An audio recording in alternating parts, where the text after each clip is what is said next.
Welcome to the deep dive. That feeling, right? That deep exhaustion, the kind sleep doesn't really seem to fix. Oh, definitely. We've all been there. Yeah, just pushing through, feeling completely drained. But what if? What if it's not just about being physically tired? Or even lack of sleep, yeah. Exactly. We came across this really interesting idea in our sources. Mm-hmm. You're tired because, well, every single day you're putting on a show. A show. Okay, tell me more about that. What kind of show are we talking about? Well, it's not like, stage acting. It's more about the roles we play. Like smiling when you really feel like crying. Ah, okay. Or say, I'm fine when you're actually falling apart inside. Being strong for everyone else. Well, maybe nobody's seeing what's really going on with you. Precisely. And the sources actually have a name for this. Emotional performance fatigue. Emotional performance fatigue. Okay. Yeah, it's described as this specific kind of psychological exhaustion. It comes from constantly managing how you appear, making sure it doesn't match how you actually feel inside. Like emotional labor, almost, that constant effort. Exactly. The sources mention that too, this constant energy drain just to keep up the persona. Right. So in this deep dive, that's what we want to explore.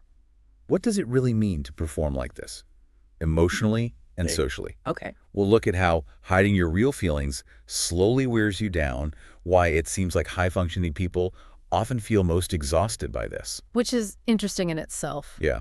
And importantly, how the sources suggest you can, maybe, slowly start letting go of that pressure, that constant need to be okay. Gently, perhaps? Yes, gently. There's a great line from the material. You don't need to be perfect, you just need to be real. I like that. Simple, but powerful. So let's try and unpack that together. Let's start taking off the mask, Sounds like a plan. What's really striking is just how automatic this performance can be. It's not always this big conscious decision, is it? No, often it's just habit, a learned response, maybe from way back. Yeah, presenting this version of ourselves we think people expect, even when it hurts us. But how exactly does it drain us? What's the mechanism? That's a really crucial point. The sources suggest it's not just some vague tiredness, it's about cognitive load. Cognitive load, like brain power. Exactly. Imagine your brain has all these background processes running constantly.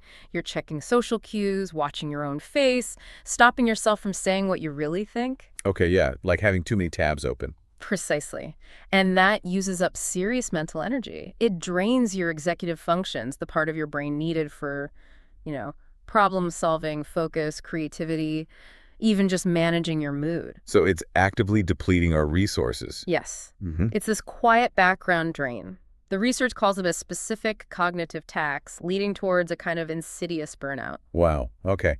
And that point you raised earlier, the sources highlighting high-functioning people as often being the most exhausted. That still feels a bit backwards. It does seem counterintuitive, right? You'd think capable people would handle it better. Yeah. So what did the sources say is going on there specifically? Well, the thinking is that these individuals, the ones who seem so successful and reliable, they're often masters of emotional performance. Ah, they're too good at it.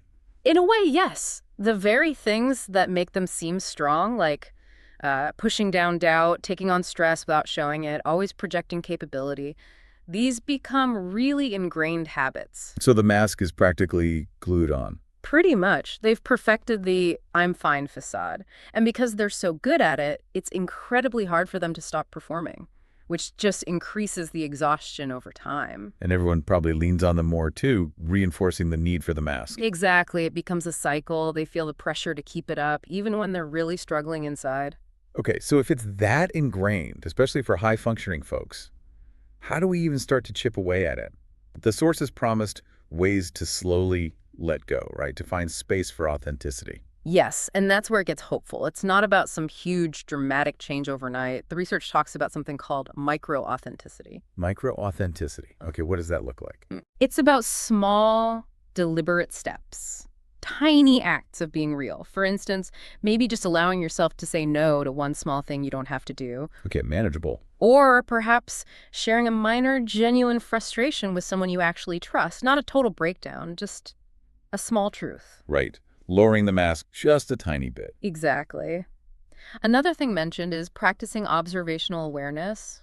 Just noticing without judging yourself when you start putting on the show. Recognizing the impulse. Ah, just seeing it happen. Yes.